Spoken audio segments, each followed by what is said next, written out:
Radhe Radhe. Brajdham channel में आप सबका स्वागत है। आप रसपान कर रहे हैं दशा माता की कहानियों का। आज के इस वीडियो में हम दशा माता की 10वीं कहानी यानी दशा माता के व्रत की अंतिम कथा सुनेंगे। तो आइए सुनते हैं दशा माता और दियाड़ा बाप जी की कहानी, और इसके साथ हम पीपल पथवारी, तुलसी माता और गणेश जी की कहानी भी सुनेंगे। दशा माता और दियाड़ा बाप जी की कथा इस प्रकार है। एक ब्राह्मण नित्य भिक्षा मांगकर जीवन यापन करता था। उसकी आजीविका का एकमात्र यही साधन था। वह एक गांव जाता तब भी एक सेर बाजरी लाता, और 4 गांव जाता तब भी एक सेर बाजरी लाता। ऐसा करते करते बहुत समय गुजर गया। एक दिन ब्राह्मणी बोली, पतिदेव, आप एक गांव जाते हैं तब भी एक सेर बाजरी लाते हैं, और 4 गांव जाते हैं तब भी एक सेर बाजरी लाते हैं। ऐसे तो कैसे काम चलेगा? अब बच्चे भी बड़े हो रहे हैं। आप थोड़ा आगे और क्यों नहीं जाते, जिससे कोई नई चीज़ मिले। ब्राह्मण को पत्नी की बात सही लगी। दूसरे दिन जल्दी उठकर पत्नी ने खाना बनाकर साथ बांध दिया। ब्राह्मण जल्दी सुबह ही निकल गया। ब्राह्मण चलता गया। चलते चलते जंगल में आ गया। उसे कुछ नहीं मिला। वह एक मंदिर में पीपल के पेड़ के नीचे बैठ गया। वहाँ खाना खाया। वहाँ माताजी और दियाड़ा बाप जी चौपड़ पासा खेल रहे थे। माताजी ने कहा, हमारी जीत हार की साख कौन भरेगा? तो दियाड़ा बाप जी ने पूछा, ब्राह्मण, हमारी जीत हार की साख भरेगा क्या? तो ब्राह्मण ने हाँ भर ली और खेल देखने लगा। उसने सोचा, माताजी तो इतने सारे गहने पहनी हैं, कुछ ना कुछ तो अवश्य देंगी। मुझे माताजी को जिताना चाहिए। और ब्राह्मण ने कहा कि माताजी जीती हैं। माताजी ने प्रसन्न होकर ब्राह्मण को सोने की मुंदड़ी दे दी। ब्राह्मण ने सोचा, अब तो घर जाना चाहिए, समय भी बहुत हो गया है। ब्राह्मण घर जाने लगा। रास्ते में उसे प्यास लगी। वह एक बावड़ी के पास रुका। मुंदड़ी वहीं रखकर वह पानी पीने लगा। पानी पीकर देखा तो मुंदड़ी वहाँ नहीं थी, क्योंकि एक मछली मुंदड़ी निगल गई थी। ब्राह्मण चिंता करने लगा। वह उदास मन से घर आ गया।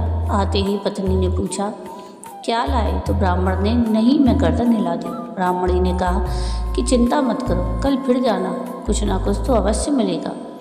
ब्राह्मणी जल्दी उठी और ब्राह्मण के लिए पूड़ी बनाकर बांध दी। ब्राह्मण उसी मंदिर में गया। पीपल के पेड़ के नीचे बैठ गया। पूड़ी खाई।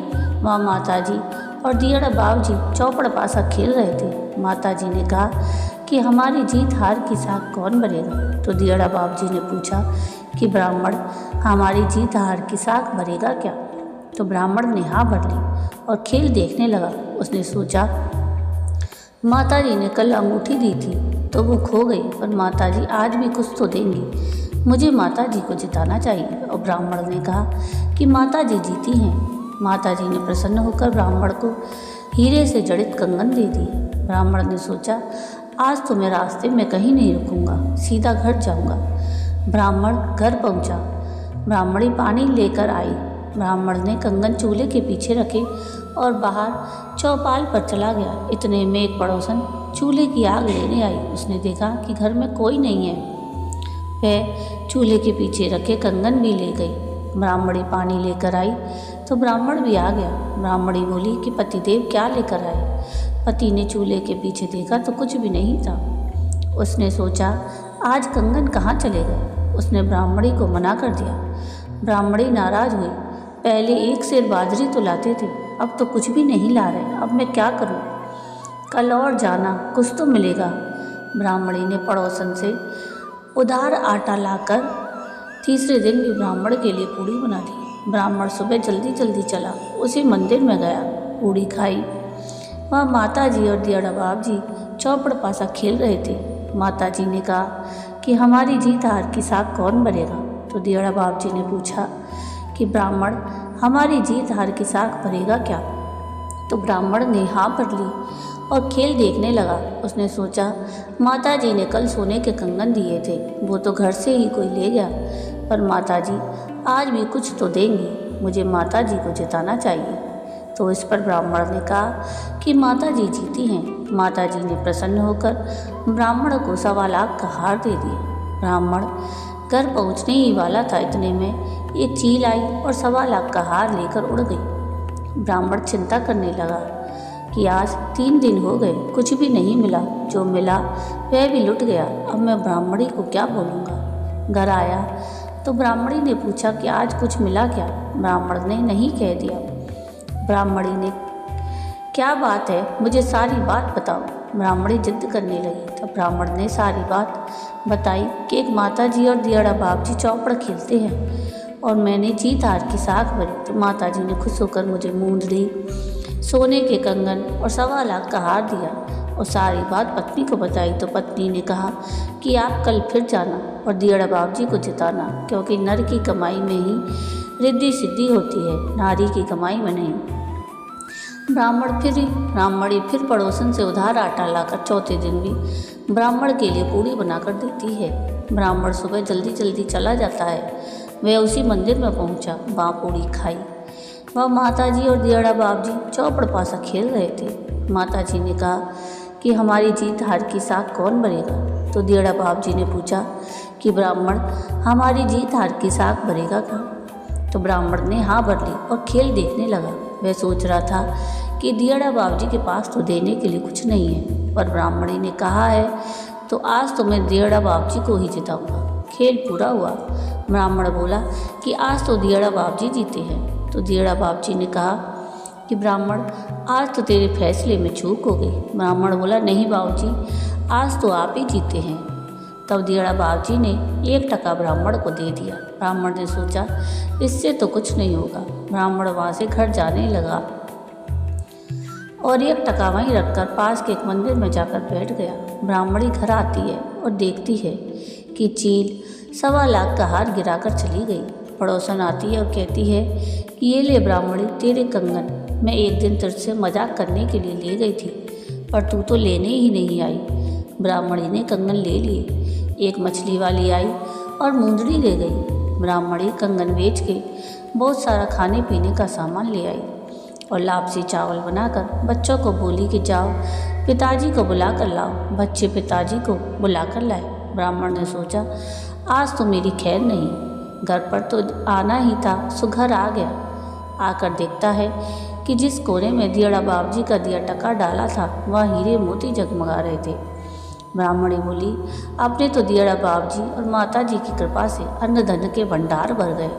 ब्राह्मण परिवार सहित दियाड़ा बाबजी और दशा माता का पूजन कर धन्यवाद करता है।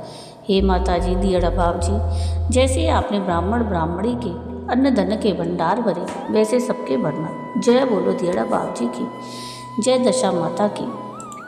आइए अब सुनते हैं गणेश जी की कहानी।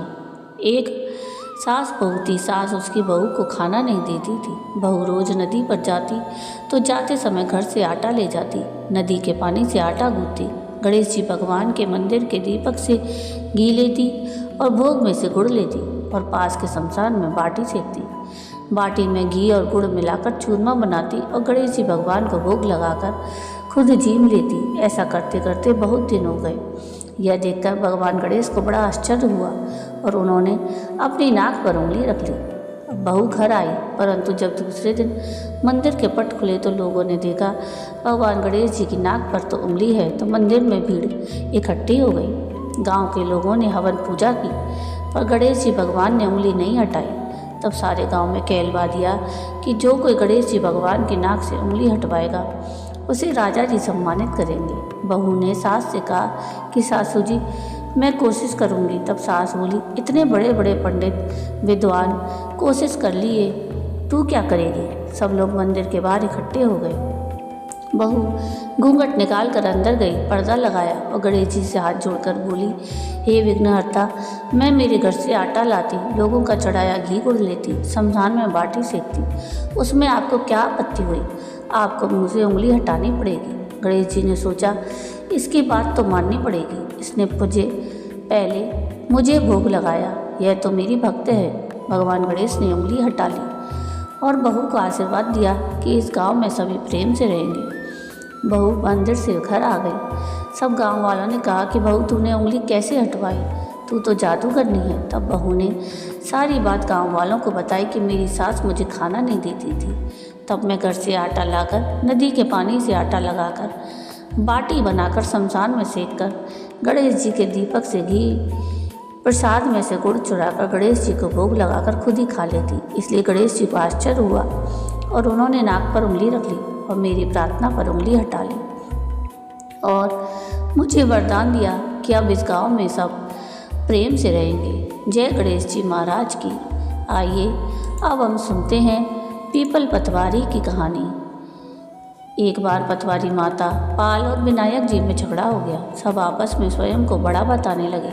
इतने में एक ब्राह्मण का लड़का आया। पाल, पतवारी और गजानन जी ने उसे रोका और कहा कि लड़के रुक जा और हमारा न्याय कर।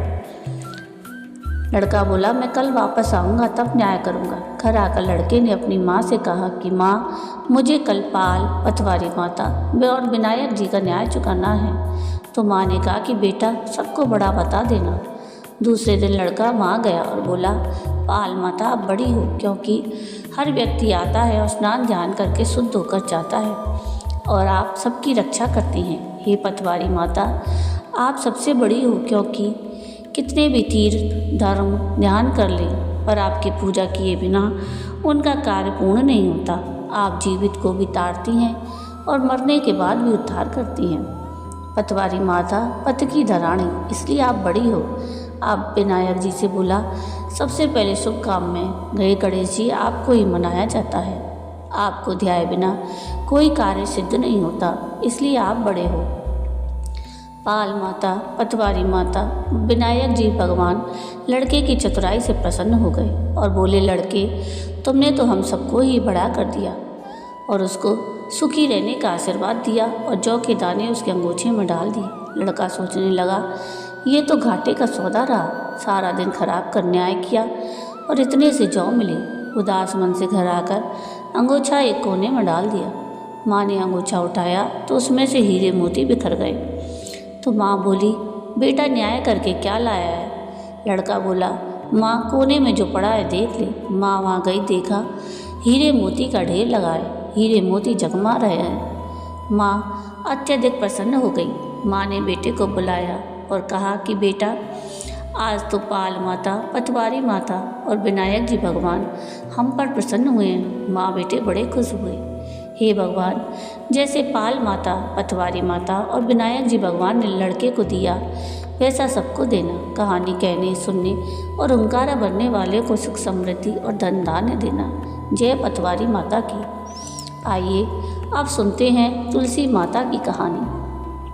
एक बूढ़ी माई तुलसी माता को रोज़ सींचती और सींचते हुए कहती कि हे तुलसी माता, सदकी दाता मैं तेरा बिड़ला सींचती हूँ। मुझे बहू दे, पीताम्बर की धोती दे, मीठा मीठा घास दे, बैकुंठा में बास दे, चटक की चाल दे, पटक की मौत दे, चंदन का काठ दे, रानी सा राज दे, दाल भात का भोजन दे, 11 की मौत दे, कृष्ण जी का कंधा दे। अब ये सब सुनकर तुलसी माता सूखने लगी। तो भगवान ने पूछा कि हे तुलसी, तुम क्यों सूख रही हो? तब तुलसी माता ने कहा कि भगवान, एक बुढ़िया रोज आती है और मुझसे यही सारी बात कहती है। मैं उसकी सारी बात तो पूरी कर दूंगी, लेकिन कृष्ण जी का कंधा कहाँ से लाऊंगी? तो भगवान बोले, जब वो मरेगी तो मैं अपने आप कंधा दे आऊँगा, तुम बुढ़िया माई से कह देना। अब बुढ़िया माई मर गई। सब लोग आए। जब माई को ले जाने लगे तो वह किसी से ना उठी। तब भगवान एक 12 बरस के बालक का रूप धारण करके आए। बालक बने भगवान ने कहा कि मैं बुढ़िया के कान में एक बात कहूँगा तो बुढ़िया माई उठ जाएगी। बालक बगल ने भगवान ने कान में कहा कि बुढ़िया माई मन की निकाल ले, पीताम्बर की धोती ले, मीठा मीठा घास ले, बैकुंठा का बास ले, चटक की चाल ले, पटक की मौत ले, कृष्ण जी का कंधा ले। यह सुनकर बूढ़ी माई हल्की हो गई। भगवान ने कंधा दिया और बूढ़ी माई को मुक्ति मिल गई। हे तुलसी माता, जैसे बूढ़ी माई को मुक्ति दी वैसे सबको देना। जय तुलसी माता की। तो ये था आज का वीडियो। आपको आज का ये वीडियो कैसा लगा मुझे कमेंट करके ज़रूर बताइएगा। और अगर आपको आज का ये वीडियो पसंद आया हो तो प्लीज़ इसको लाइक शेयर ज़रूर कीजिएगा और प्लीज़ मेरे चैनल को सब्सक्राइब कीजिएगा और कमेंट में राधे राधे ज़रूर लिखिएगा। वीडियो पूरा देखने के लिए थैंक यू। राधे राधे।